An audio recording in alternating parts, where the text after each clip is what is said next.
Hello everybody, welcome to another week of Politics Remote Working. This week we're going to finish off socialism and we're going to start a little bit of conservatism, and the really exciting news is in the middle of all this is another essay, but I'm going to go through in quite a lot of detail in this presentation how you should approach that essay and the way you should structure and what you should be writing about. There's a bit more work on key thinkers, and there's a bit more Prechewed, and then there's a nice basic starting diagram for conservatism. Again, I'll be seeing some of you during the week, and also I'm hoping to have another session online through Teams later in this week as well. So we're going to consolidate and deepen our understanding of socialism. We're going to introduce conservatism. I'm hoping that you've now watched all the socialism videos, hopefully at least once, preferably many times, and that you've been watching some of the conservative ones as they've been coming out over recent weeks as well. You're going to be doing a worksheet on key thinkers, and remember, key thinkers are absolutely essential because you need to be able to use at least three key thinkers in any essay that you write on political ideas. There's some more Prechewed backed by popular demand, and we're going to look at an essay question I've already said on socialism, and the final task will be some basics on conservatism. I'm also trialing on this video. This is my first use of a new mic I've bought to try and get rid of some of that distortion that was on some of my other earlier videos, which some of you told me was driving you slightly nuts, and hopefully the volume level will be a bit more consistent with this, but we'll see. Right. So the first task is on socialism key thinkers. There's a document that I'll attach to the email. It's also already sat there on Teams, document 10, Thinkers in Socialism. And you're going to complete that document. It starts off with there's a grid to fill in. The textbook is particularly useful for that, but I want you to put it in your own words. And then there's what they call extension work, which is getting you to answer certain questions using a maximum of a certain number of words, or using around a certain number of words. So there's lots of detail in the document itself. There's also the textbook chapter which you've got, and then obviously you might want to go back to my video on key thinkers to help you with this as well. There's a reasonable amount of reading in that document, and obviously if you go through the textbook as well, there's even more. It will take a little bit of time, but it'll help really consolidate and get set in your minds about the key thinkers, which you should already have done quite a lot on, and you might actually be able to fill some of this in using your own profiles that you did using the video and your other research the other day. So it should be consolidation. It shouldn't be anything that's tripping you up. It'll take a bit of work, but it shouldn't be overly difficult. I wanted to look at some Prechewed videos. So it's political. You go to political ideas, you go to socialism. In its videos this week, 2, 3, and 9. So 2 and 3 look at Marx and Engels and how they contribute to socialism.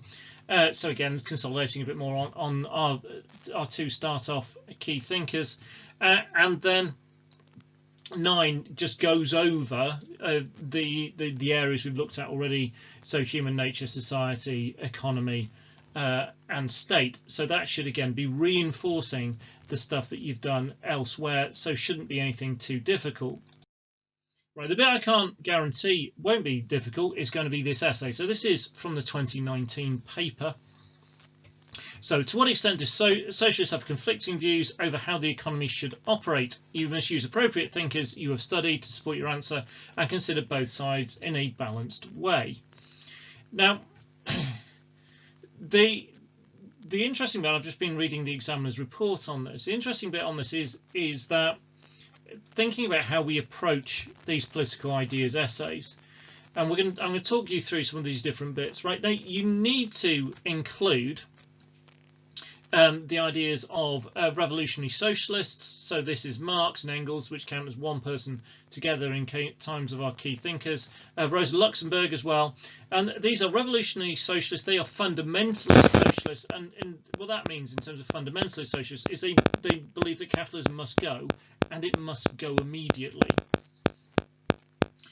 Now, you could talk about democratic socialism and Beatrice Webb. She's an evolutionist socialist, so she believes capitalism will go, but eventually, and so she's potentially quite a good person to bring into your essay. One interesting thing is it says in the examiner's report is actually she's not 100%, or democratic socialism is not absolutely specified as something you must talk about, although obviously it's the form of socialism that Webb comes from, and they were using this to show that not every socialist who wants to see a complete socialist state believes that you can get there. You need to get there through revolution. So while she's got a lot in common with the likes of Marx and Engels and Luxemburg, she doesn't see the need for a revolution. So if you're going to miss out a key thinker then and a strand of socialism, then the suggestion is looking at the examiner's report that that's the one that they were expecting people to miss out, that people didn't necessarily. And again, if you do it well, there's no reason to have it in there. Social democracy you need to bring in, which again, our key thinker there is Crossland, and that accepts capitalism. So this is a revisionist form of socialism. And obviously there's the third way, key thinker is Giddens, and this seems to embrace capitalism. Again, it is a form of revisionist socialism. So the ones in green you have to talk about, essentially, and the one in red you can bring in as well if you want to. Now, part of this comes out of the examiner's report and other stuff that I've read and stuff that we've spoken about in terms of the other essays, is what we don't want is we don't want them to tell you, they don't want you to just tell a story. So they don't want you to start with Marx and explain what he thought about it, and then go into Luxemburg, and then go on to Webb, and then go on to Crossland, and then go into Giddens, and have paragraphs divided up in terms of looking at the different thinkers. What they want you to do is to have strands and compare those strands, and we're going to look at how we might do that in a minute. Now, it's really important to look very carefully at the question. So what extent do socialists have conflicting views over how the economy should operate? Now, fundamentally, we're going to find a big gap, because the third way is going to have a very different way that the economy operates, with basically very close to proper free market economics, to how a revolutionary state under the dictatorship of the proletariat would look in terms of the writings of Marx and Engels or the ambitions of Luxemburg. But there are going to be things that they have in common. And one of the things that you have to do all the way through these essays is you need to argue. You need to persuade me who's reading it, or an examiner who's reading it, or anybody else who's reading it, that you are answering that question. You have a clear idea. Now, in terms of a plan, this is what I would suggest. So you start off with your introduction. You briefly explain the views that you're going to look at, the areas you're going to compare them on, which is the paragraphs below, and give your judgment about the extent of their differing views. And we'll look at potential judgment in a minute on the next part of this. So the first paragraph I suggest you look at is the continuation of capitalism, and this is going to be fairly clear cut, because the revolutionary fundamentalist socialists, your Marx, your Engels, your Rosa Luxemburg, they want to see capitalism go. So if you bring them in, so if you talk about revolutionary socialists, they want capitalism to go completely. Now, Beatrice Webb, who was an evolutionary socialist, she also wants to see capitalism go completely. So that first chunk, Marx, Engels, Luxemburg, Beatrice Webb, they all don't want to see ultimately capitalism continue. Now, the social democrats like Crossland accept that capitalism will continue. Giddens embraces capitalism and sees it as a way of generating wealth. So the third way accepts that capitalism will continue. So on that point, the degree of disagreement is going to be really, really strong. That doesn't mean that the complete answer is that they just completely disagree. And you can do this in terms of your argument. You say, well, on this issue, they disagree completely. On this issue, they disagree a bit. And on this issue, these groups agree, and that one individual, that one strand of socialism stands to one side and is very different. So continuation of capitalism, some want it to continue, some don't, and so that should be fairly straightforward, and you can explain the views of the different thinkers as you go through in that one.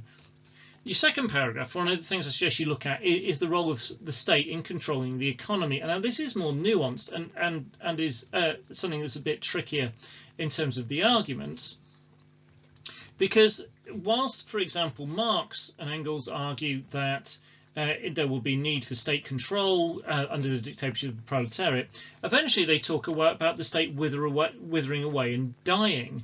So ultimately there would be no state control of the economy in Marxism.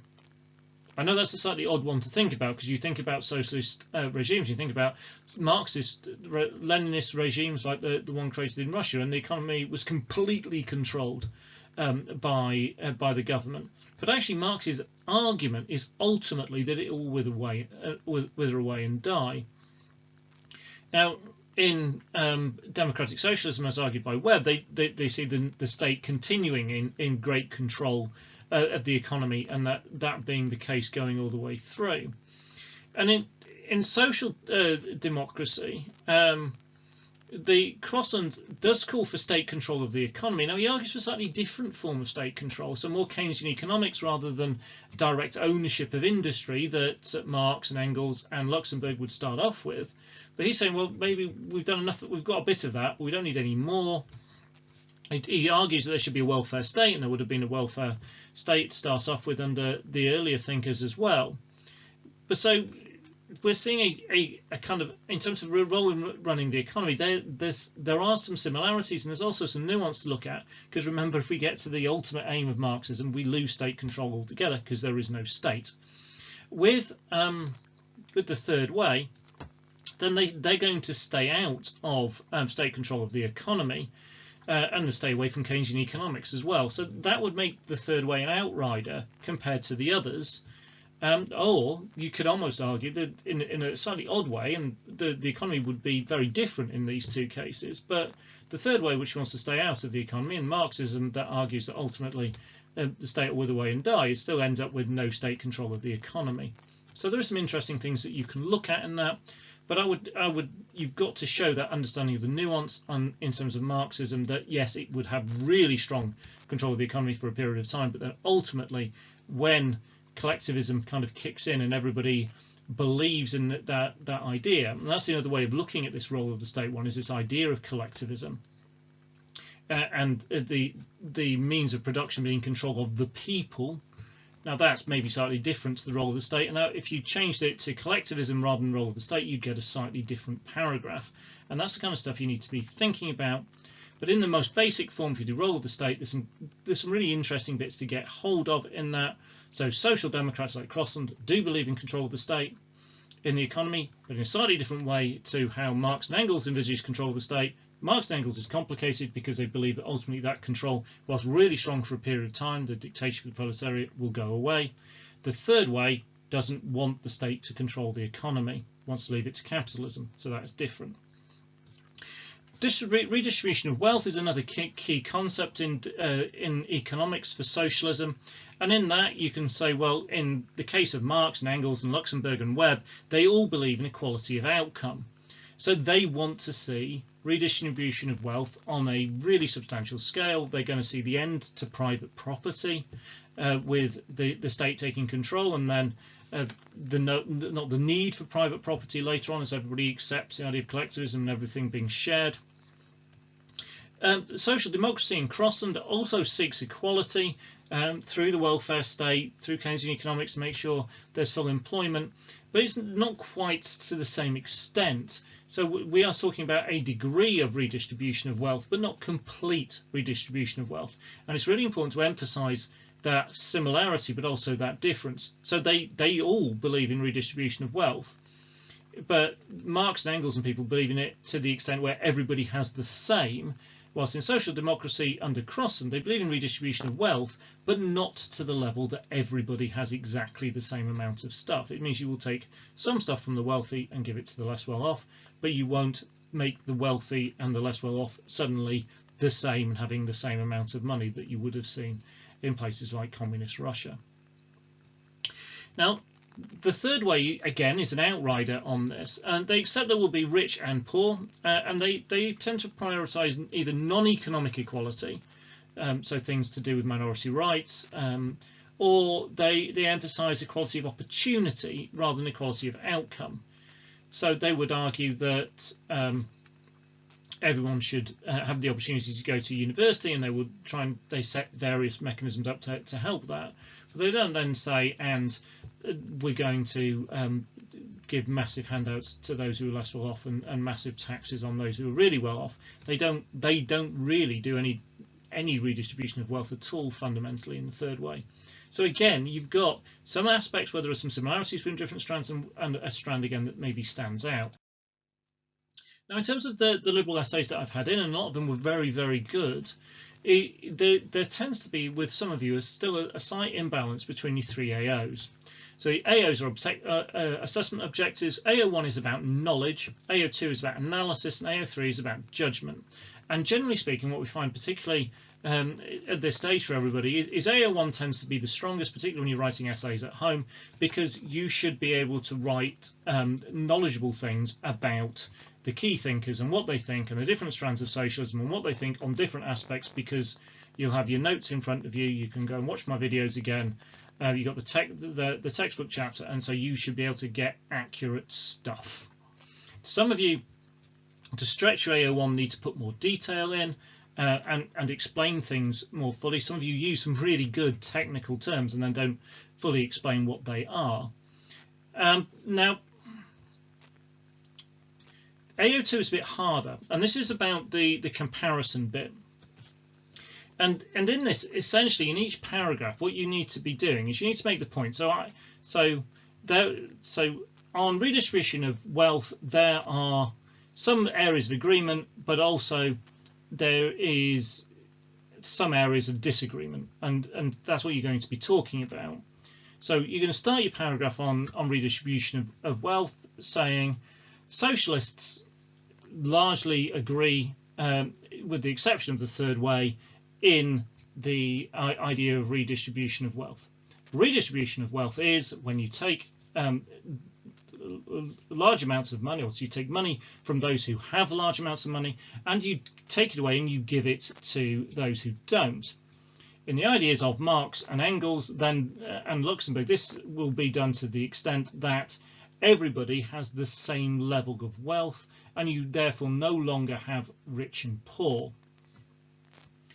And then you might go and say, contrastingly, although still believing there should be some redistribution of wealth in the concept of taking money from those who have lots and giving money to those who have less, there is a degree of agreement with social democrats such as Anthony Crossland.